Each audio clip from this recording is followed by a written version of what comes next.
You ever walk into a place and feel like it's watching you? That's what River Street does to a person. Especially at night, when the fog rolls in from the Savannah River and the cobblestones sweat with ghost stories. There's something about the way those old red brick buildings lean just slightly inward, like they're eavesdropping on every secret, every broken promise spilled between the whiskey and the walls. Tourists love it here. They come for the southern charm, for the gas lamps that flicker without wind, for the scent of salt and bourbon in the air, and for the haunted pub tours that make a joke out of a city that remembers too much. But the locals, we know better. We feel the weight of time in the floorboards. We see the shadows that linger just a little too long. I work in a bar that's been standing since the 1800s. No name on the front, just a faded iron sign hanging by a single rusted chain. The kind of place that doesn't need to advertise because it's always been here. If you know, you know. The walls are stained with tobacco smoke and old blood. The paint on the ceiling is blistered, like skin that's seen too much sun or too much fire. And when the wind comes off the river just right, it carries whispers into the back corners. There's an old newspaper clipping framed near the men's room, one that's turned yellow and brittle with age. It's a grainy photo from 1910, showing the bar in its early days. You can barely make out the bartender's face, but the expression haunts me every time I glance at it: wide eyes, a forced smile, like he's staring at something just out of frame that he can't quite explain. Most nights, it's just drunks and jukeboxes. The same tired faces telling the same tired stories, laughter spilling into the dust like a ritual to keep the dark at bay. But sometimes, I swear the laughter echoes a beat too long. Like the walls remember every joke ever told, and aren't quite done laughing. But not that night. That night started like all the others, quiet, sticky, and humming with the buzz of old electricity. The kind of night where time feels sluggish, where even the ice melts slower. But the air felt off. Like the bar was holding its breath. Like something was waiting. And then the front door creaked open, and he walked in. The moment he crossed the threshold, the temperature dropped. Subtle, but enough for the hairs on my arms to stand up. I thought it was the AC kicking in until I remembered we didn't have any. Just fans and ceiling vents that barely worked when they felt like it. I'd been behind that bar for 6 years. Seen brawls. Seen hookups. Seen a man have a heart attack right on stool number 4. But I'd never seen someone like him. He didn't belong. Not in the way a tourist doesn't belong, or a lost drunk stumbles in from the street. No. This man belonged to somewhere else entirely. Somewhere not quite here and maybe not quite now. He walked with the kind of silence you don't find in the living. Not even the floorboards dared to creak beneath him. And in that first moment, something inside me whispered a truth I wasn't ready to face. He wasn't here for a drink. He was here for a memory. It was late a Thursday, edging into Friday. The clock behind the bar blinked 12:37 a.m. The last two regulars, Joe and Mick, sat slouched on their usual stools, eyes fixed on the jukebox as it looped some old blues tune that had worn out its welcome. They nursed their final drinks like it was a ritual, a last salute to a day that hadn't done them any favors. Joe used to be a professor history, I think. He mumbles to himself sometimes, little facts about battles or presidents. Mick. He's just Mick. A retired contractor with a 1,000-yard stare and a voice like gravel. They're harmless, but even they felt the shift in the room. Joe stopped mid-sentence and glanced at the door. Mick put his glass down slower than usual. Neither said a word. I was rinsing pint glasses behind the bar, half dreaming of my bed and the cool hiss of my window AC unit. That's when the front door opened, just a whisper of sound, like it didn't want to be noticed. The man who entered didn't hesitate. He didn't glance around or scan the room. He moved like he knew exactly where he was, like he'd been here before, maybe not yesterday, maybe not last year, but once. Long ago. He wore a dark gray suit, pressed but tired, like it had spent more time in closets than on shoulders. A brown felt hat rested low over his brow, casting his eyes in permanent shadow. Still, I felt them on me sharp, knowing, tired. He walked to the end of the bar and sat down on stool number 4, the very same one the heart attack guy had collapsed in 2 years back. That thought chilled me a little. But it wasn't the first strange coincidence this place had coughed up. I tossed the rag over my shoulder and walked over. "What can I get you?" His voice came low, like wind through a graveyard. "Rye whiskey. Old Overhold, if you've got it." I raised an eyebrow. That wasn't a common order. In fact, the bottle of Overhold we kept sat so far back on the shelf, it wore a jacket of dust. "You got it," I said, turning to reach for the bottle. I didn't ask how he knew we carried it. Something about the way he said it made questions feel inappropriate. I poured the drink, neat, and slid it across to him. He nodded once, like we'd just completed an ancient transaction. He didn't sip immediately. He stared at the glass, and for a moment, I thought he might cry.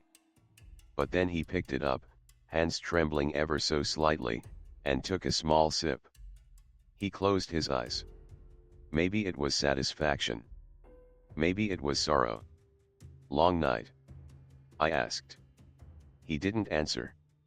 Instead, he reached into his coat and pulled out an old leather wallet. The kind your grandfather might have carried in the war. It was cracked and faded, the stitching frayed. He opened it with care and slid an ID across the bar. I picked it up. It was a Georgia state card, but so old it looked like it had come from a different century. The laminate was foggy. The photo was sepia-toned. Name, James R. Tully, born, 1894, expiration, none. I chuckled. "You in town for a reenactment or something?" His lips twitched almost a smile, but not quite. Then he said, "I died just a few blocks from here. Spring of 1924. It's been a while since I've had a drink." He said it like someone recalling a memory, not spinning a story. The kind of thing you don't say unless it's true or you've lived in the truth so long, the lie doesn't even matter anymore. I blinked, laughed nervously. "Well, that's quite a story." He nodded, eyes not leaving the glass. "They said I got caught between 2 boxcars. Just a routine day. Dockside argument. Some guy swung. I stepped in. Took the hit. They said I was gone before the medics got there. The room was quiet. The jukebox had finished its last song and hadn't cycled again. Outside, the fog pressed against the windows like a silent crowd. He lifted the glass, took another sip, then reached into his coat again. This time, he pulled out a small pouch, soft leather, frayed at the edges. He opened it carefully, reverently, like it contained something sacred. Out came a brass pocket watch. Scratched. Dented. The hands frozen at 3:17. "My mother gave me this the day I turned 18, he murmured. "Said it would keep me safe. Said no Tully man had ever died with it in his hand." He placed it on the bar with a soft clink. "Guess there's a first time for everything." I couldn't stop staring at the watch. My fingers tingled. My breath caught. "I walked past this bar every night for 70 years, he continued. Couldn't bring myself to step inside. Some nights, I'd try the door. Locked. Always locked. Why now?" I asked. He finally looked at me. "Because tonight, you left the door open." There was something in his voice, something final, yet grateful. He pulled out a small, folded newspaper clipping. I took it with trembling hands. An obituary. April 1924, James R. Tully, 30, died in an industrial accident near the Savannah docks. No surviving kin. No service. Body interred anonymously. "No one ever said goodbye," he whispered. "I don't know what made me say it, but I whispered back, "Goodbye, James." He smiled faintly. That's the first time I've heard my name in decades. I looked toward the mirror behind the bar and felt my stomach drop. He wasn't there. His reflection was gone. But I could still see him in front of me. "You're not scared," he said. "I think I should be. Maybe. But you're not." We sat like that for what felt like a long time. Then he pushed the pocket watch toward me. "Keep it," he said. "Someone should." He stood, slowly. Straightened his hat. Smoothed his coat. Took one last glance around the bar. "Thank you," he said. I blinked. And he was gone. Not walked out. Not faded. Just, gone. The door hadn't opened. The stool was empty. The glass was untouched. But the watch was still there. I stayed up all night researching his name. And there he was in dusty archives, in faded reports. The details matched.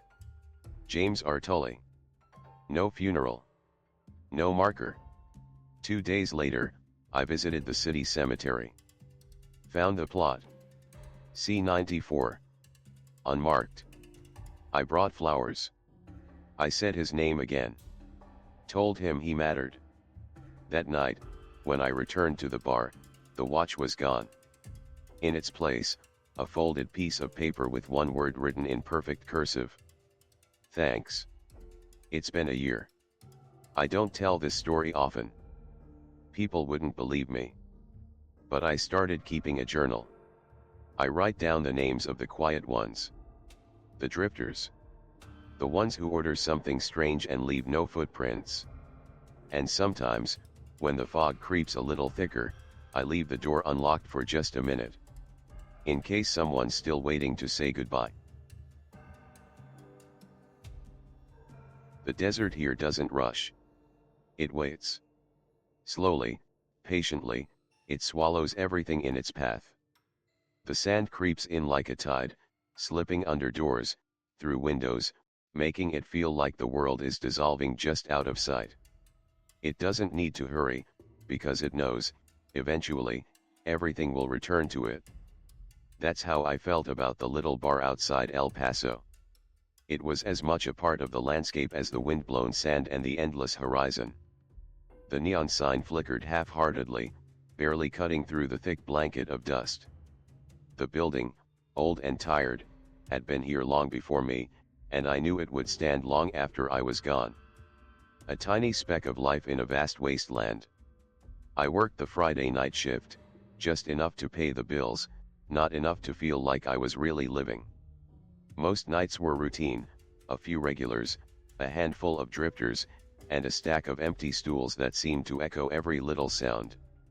The ice clinked, the bar stools creaked, and the wind rattled the door, pressing against it like it was trying to get in. Everything moved in rhythm. But after a while, you realize that even the most familiar rhythms are hiding something. And that's when I first noticed him, the man who came every Friday at exactly 11:34 p.m. The man arrived like clockwork. Same time, same night, same routine. 11:34 on the dot. His presence never felt like it was a coincidence. He never ordered anything more than a glass of water. No whiskey. No beer. Just water. His appearance was always the same.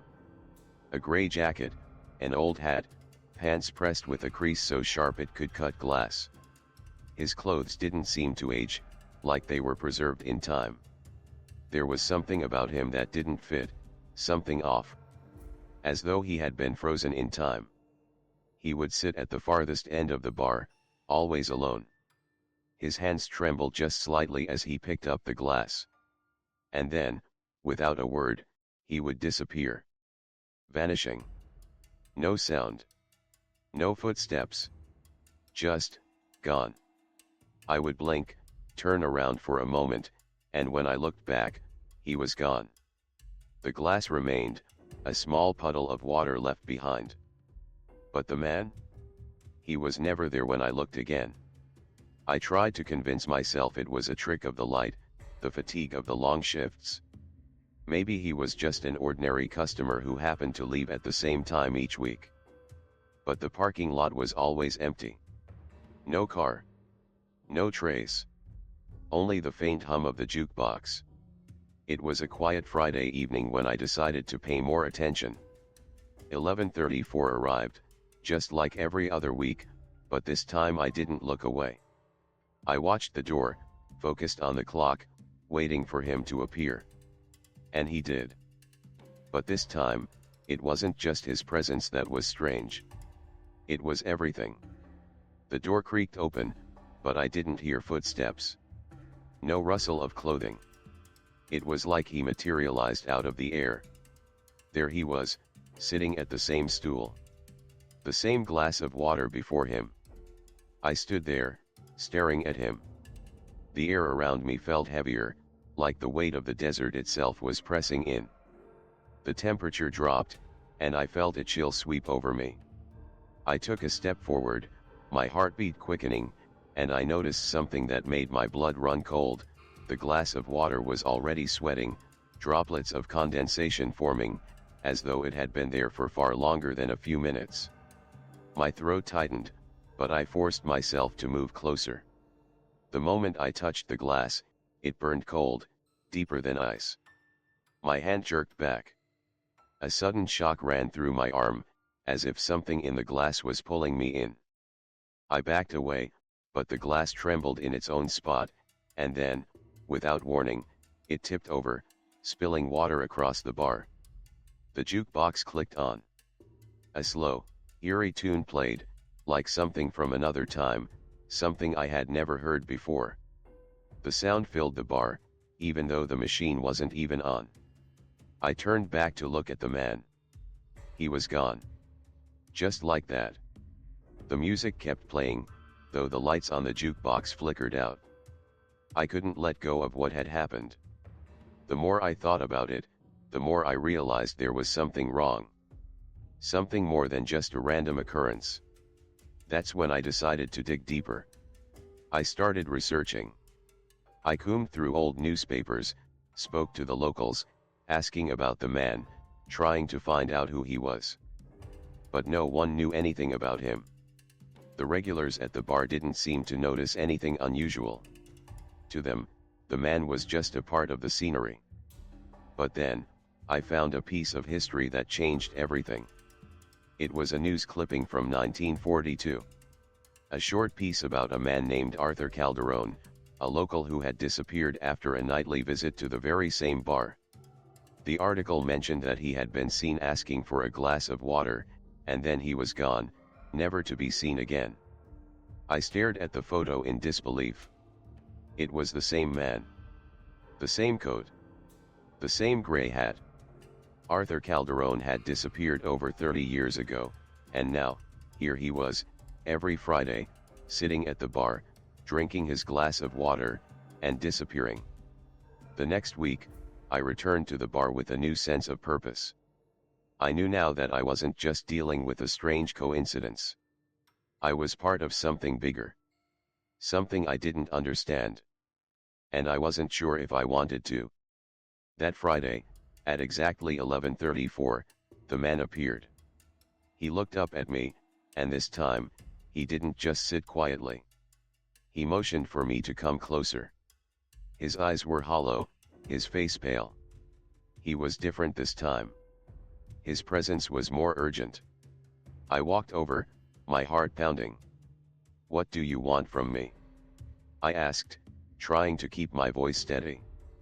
He whispered, his voice like the wind, dry as the desert, "This place used to be different." I froze. "What do you mean?"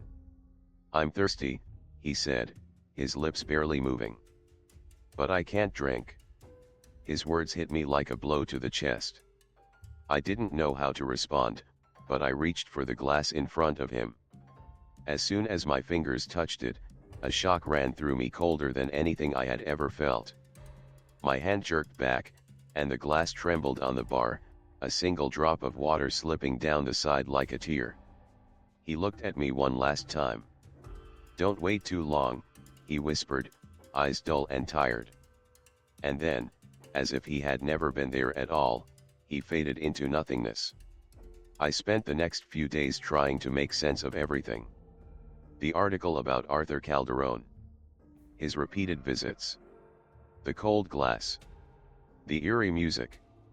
Nothing made sense, yet everything seemed connected. I went to the local cemetery, hoping to find some trace of him.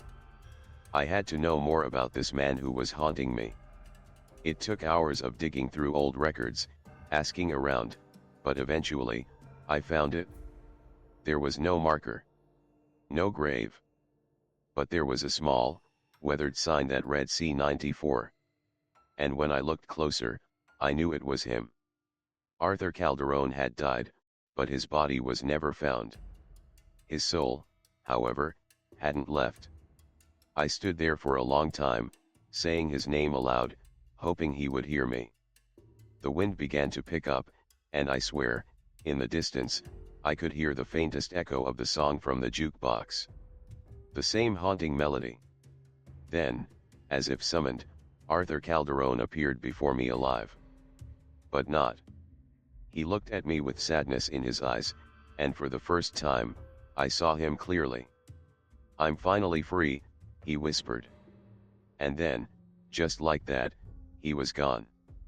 The bar has been torn down now, replaced by a gas station that never opened. But sometimes, when I drive by the stretch of highway, I can hear the faintest sound of a jukebox playing. I glance at the clock, 11:34 p.m., and for just a moment, I see it. That old neon glow. And a man in a gray coat. Some thirsts never end. Some spirits can never be quenched. And some stories are never meant to be finished.